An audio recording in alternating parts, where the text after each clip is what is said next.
The room is quiet, but your body is not. Your hand keeps reaching for the phone, as if something inside you still believes a message might arrive and change the shape of the evening. The screen is dark. The chair across from you is empty. The tea has gone cold. And still, some part of you is waiting with a kind of loyalty that no one else can see. This is the strange thing about emotional exhaustion. It does not always look dramatic. Sometimes it looks like sitting very still and feeling your own life from a slight distance, as if you are present but no longer fully inside it. Sometimes it looks like smiling when you are asked if you are okay, and knowing that the real answer would take too much energy to explain. Sometimes it looks like being tired in a way sleep does not fix. There comes a moment when something in you quietly steps back from the negotiation. Not loudly, not with a speech, not with anger necessarily. Just a small inner movement, almost imperceptible at first, where the part of you that has been saying, maybe if I explain better, if I soften more, if I wait a little longer, if I become easier to love, if I say it the right way, suddenly goes silent. And that silence is not defeat, it is recognition. Because before the soul stops negotiating, the personality usually tries everything. It tries patience. It tries understanding. It tries over-explaining. It tries self-blame. It tries being the bigger person. It tries making the situation make sense. It tries to rescue the connection, rescue the image, rescue the hope. It tries to keep the door open with one hand while holding its own heart together with the other. But the deeper truth is this. At some point, the soul becomes tired of bargaining for what should have been given freely. That is the moment so many people miss. They think the turning point is when you stop loving. It is not. You may still care deeply. You may still feel the pull. You may still remember the voice, the smell, the timing, the exact way the light fell across the room, when everything still felt possible. The soul stopping negotiation does not mean the feeling is gone. It means the feeling can no longer be used against you. And that is where Carl Jung becomes important. Because Jung understood something many people only discover through pain. When the outer relationship becomes unbearable, the psyche is often showing you an inner arrangement that has gone too far. What you call them is sometimes only the stage. What hurts so much is not always the person alone, but the projection, the complex, the old wound, the hidden expectation that someone outside you will finally give form to what has been missing inside. You are not only reacting to a message that never came, you are reacting to a deeper pattern, the part of you that learned long ago that love must be earned, attention must be chased, and peace must be purchased with self-abandonment. That is why the body knows first. The stomach tightens before the mind explains. The chest feels heavy before the story becomes clear. The jaw holds tension before you admit you are tired of being the one who understands.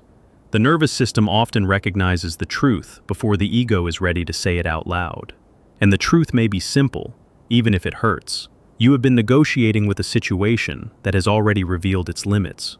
Maybe it was a relationship where you kept shrinking your needs so the other person would not disappear. Maybe it was a family pattern where you became the calm one, the useful one, the one who absorbed everyone else's chaos. Maybe it was a friendship where you were always the one reaching, always the one forgiving, always the one making room. Maybe it was a work environment, a role, a version of yourself that learned to survive by being agreeable, available, and easy to overlook. The details change, the mechanism does not. At the center of it is often a persona. A persona is the face you learn to wear in order to belong, the version of you that keeps the peace, the version that does not ask for too much, the version that knows how to be needed, the version that smiles when it is hurt, the version that says, "It's fine," when it is not fine at all. The persona is not fake in the simple sense. It is often intelligent, adaptive, even beautiful in the beginning. It helped you survive. It helped you move through a world that did not always know how to meet your real self. But if you wear it too long, it becomes a cage with a polished surface. And one day, the soul begins to press against it. That pressure can show up as exhaustion, irritability, numbness, tears that arrive for no obvious reason, or a sudden inability to keep pretending. It can show up as losing interest in conversations that once kept you busy. It can show up as a deep discomfort with being fine when you are not fine. It can show up as the feeling that your old life still exists, but no longer reaches you. This is not random. This is the unconscious asking for honesty. And honesty is rarely glamorous. It often arrives as discomfort. It often arrives as the end of a performance. It often arrives as the collapse of a role you worked very hard to maintain. What makes this moment so difficult is that the ego usually interprets it as loss. The ego says, if I stop negotiating, I may lose them. The ego says, if I stop explaining, I may be misunderstood. The ego says, if I stop being useful, I may be abandoned. The ego says, if I stop trying, everything will fall apart. And sometimes, yes, something does fall apart. But what falls apart is not always your life. Sometimes what falls apart is the arrangement that was costing you your soul. That is a very different thing. Because the soul does not negotiate in the same way the ego does. The ego bargains for safety, approval, control, and continuity. The soul is concerned with truth. The soul is concerned with wholeness. The soul would rather face a painful reality than continue living inside a false peace. That is why there is often grief when you finally see clearly. Not only grief for the person or situation, but grief for the version of you that kept hoping harder than was wise. Grief for the years spent translating your own needs into smaller and smaller requests. Grief for the energy spent trying to make a one-sided exchange feel mutual. Grief for the self you postponed while waiting for someone else to become different. This is where many people confuse surrender with collapse. They think surrender means giving up on life. But psychologically, surrender is often the moment you stop forcing a dead pattern to breathe. It is the moment you stop feeding what keeps draining you. It is the moment you let reality be what it is, even before you know what comes next. That is not weakness. That is the beginning of individuation. Individuation, in Jungian language, is the process of becoming more fully yourself, not more perfectly acceptable. It is the movement away from unconscious roles and toward a more honest relationship with the self, that deeper center in you that does not need applause to know what is true. Individuation often begins when the old identity can no longer hold the pressure. And pressure is exactly what many people feel right before their soul stops negotiating. They can no longer be the version of themselves that tolerates everything. They can no longer be the one who always understands. They can no longer keep calling depletion love. They can no longer keep calling anxiety chemistry. They can no longer keep calling self-erasure being mature. There is a point where the inner voice gets very quiet, and in that quietness, something sacred becomes audible. Not a fantasy, not a promise, a recognition. You begin to see that the pattern was never only about the other person's behavior. It was also about the place in you that kept consenting to the terms. Not because you are foolish, not because you are weak, because some part of you believed that if you were patient enough, kind enough, understanding enough, the wound would finally resolve itself through attachment. That belief is common. It is also costly. Projection is one of the great hidden forces here. We project not only fantasies onto people, but unfinished emotional needs, old hopes, and unlived possibilities. We may see in another person the promise of safety, the promise of being chosen, the promise of being finally understood. And because the projection feels so emotionally charged, we mistake intensity for truth. But projection is not nothing. It contains real material. It points to something alive in the unconscious. The problem is not that you felt deeply. The problem is that you may have handed your inner authority to the wrong place. When that happens, the soul starts withdrawing its consent. At first, it may look like disinterest. Then it may look like fatigue. Then it may look like a growing inability to perform enthusiasm for what no longer nourishes you. You may notice that you are slower to reply, less eager to explain, less willing to smooth over what is broken, less available to be emotionally recruited into the same old loop.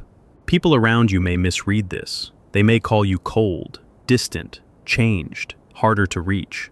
But often what they are sensing is not coldness, it is boundary. And boundary is what the psyche creates when the self begins to insist on dignity. A boundary is not a wall built out of revenge. It is a line drawn by truth. It says, "This is where I end, and what is not mine begins." It says, "I will no longer carry what was never mine to carry." It says, "I will not keep translating my pain into patience just to remain acceptable." This is why guilt often appears right after a boundary is born. Guilt can be useful when it points to real harm. But guilt can also be a leftover chain from a life where your worth depended on being easy to manage. If you were trained to keep others comfortable, then your first act of self-respect may feel like wrongdoing.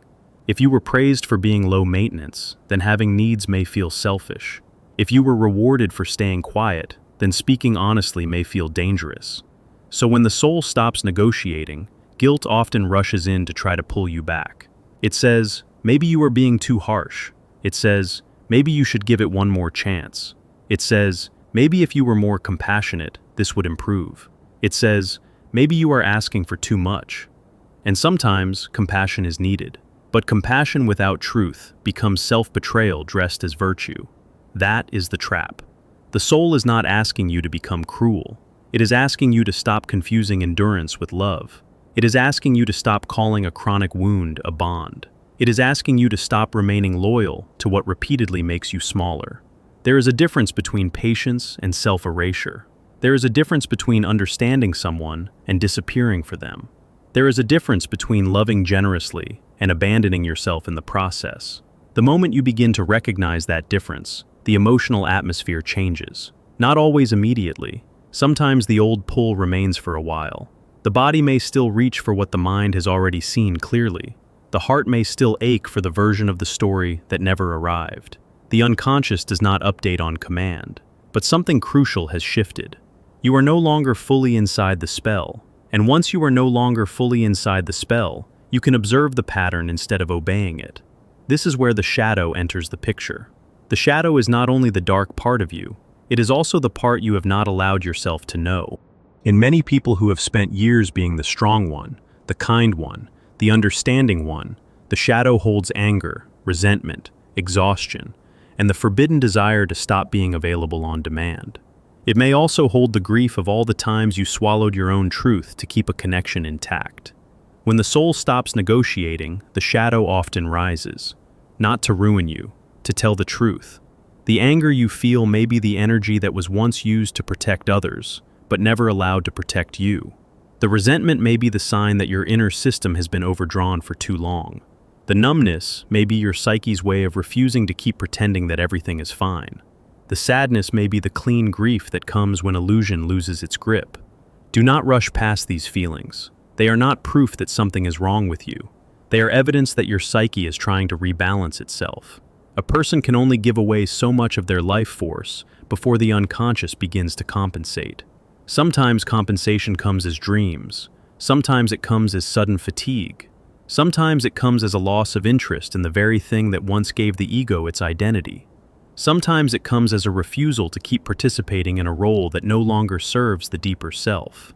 If you have spent years being the one who rescues, the one who explains, the one who absorbs, the one who forgives too quickly, the one who keeps the peace at any cost, then the soul-stopping negotiation may feel like a crisis.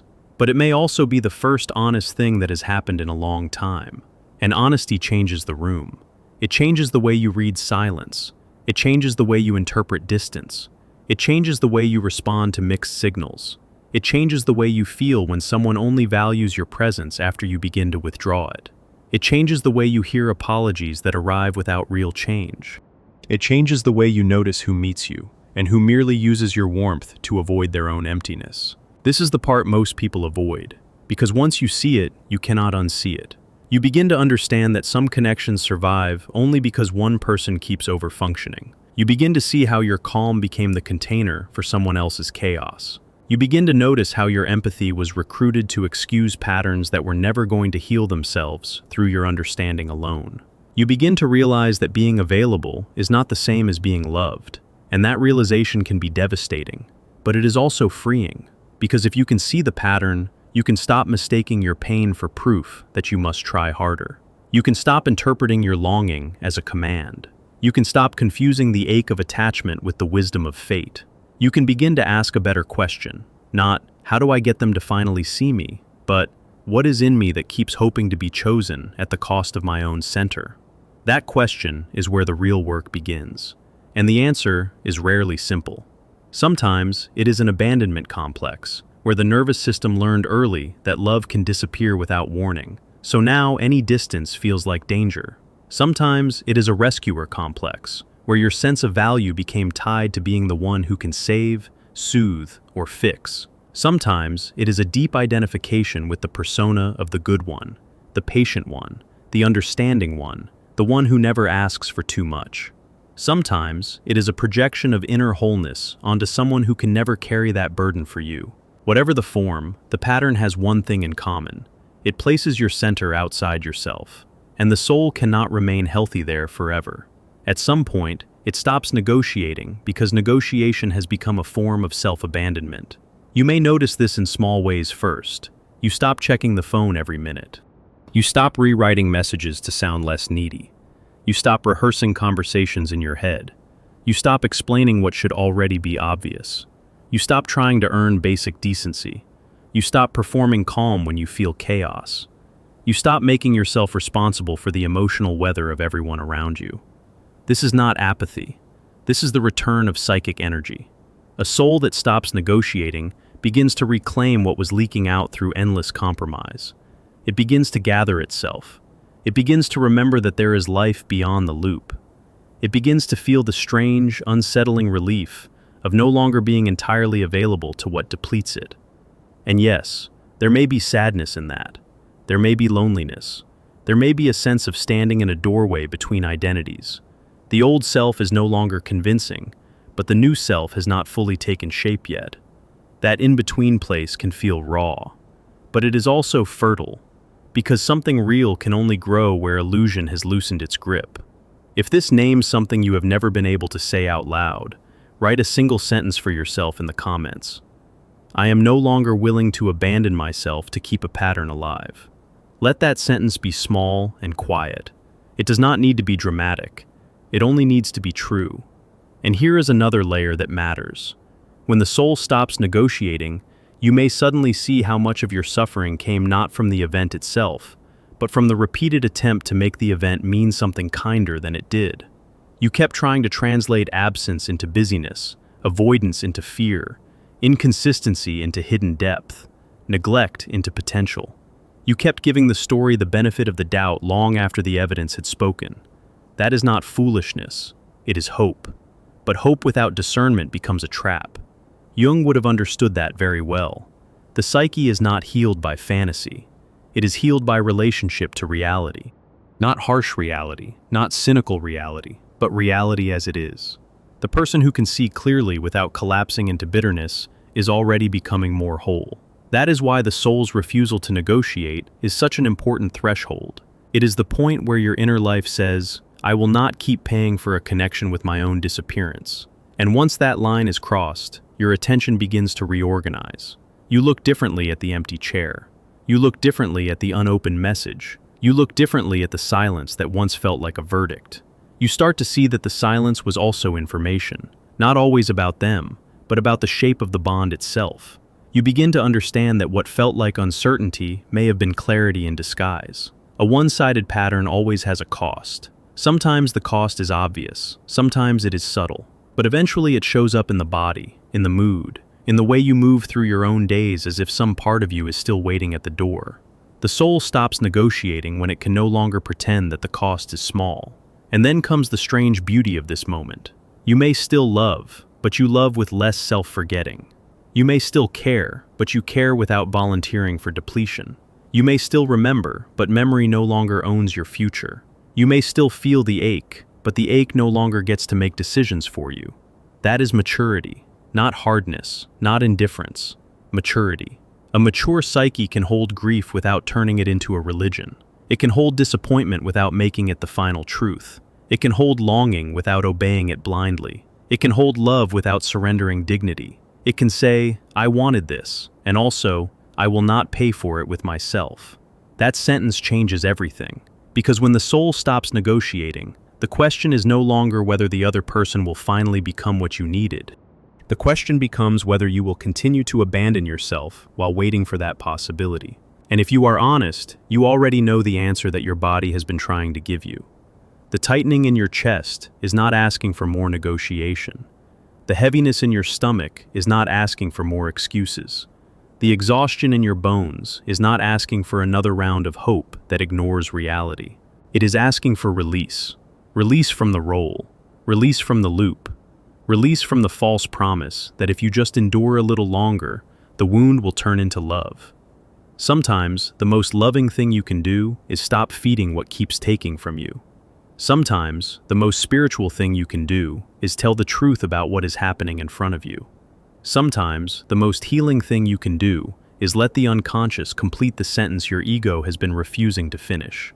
No more negotiating with what cost you your center. No more calling your own disappearance devotion. No more mistaking emotional starvation for depth. No more handing your peace to someone who has not shown they can hold it with care. This is not the end of feeling. It is the end of bargaining with pain, and there is a difference. The soul that stops negotiating does not become empty. It becomes available to something truer, to quieter companionship, to cleaner love, to relationships that do not require you to shrink first, to work that does not drain your spirit, to a life where your presence is not a favor you grant to others, but a reality you inhabit with dignity. Maybe that is the real moment you have been waiting for all along. Not the message, not the apology, not the explanation, not the return. The moment you stop asking your soul to pay for what your life already knows is too expensive. And when that happens, the silence in the room changes. The phone is still there. The chair is still empty. The night is still night. But something in you is no longer leaning toward what does not lean back. Something in you is sitting straighter, breathing deeper, listening differently. That is how you recognize the moment your soul stops negotiating. Not because everything is solved, because you can finally feel the difference between what hurts and what is no longer yours to carry.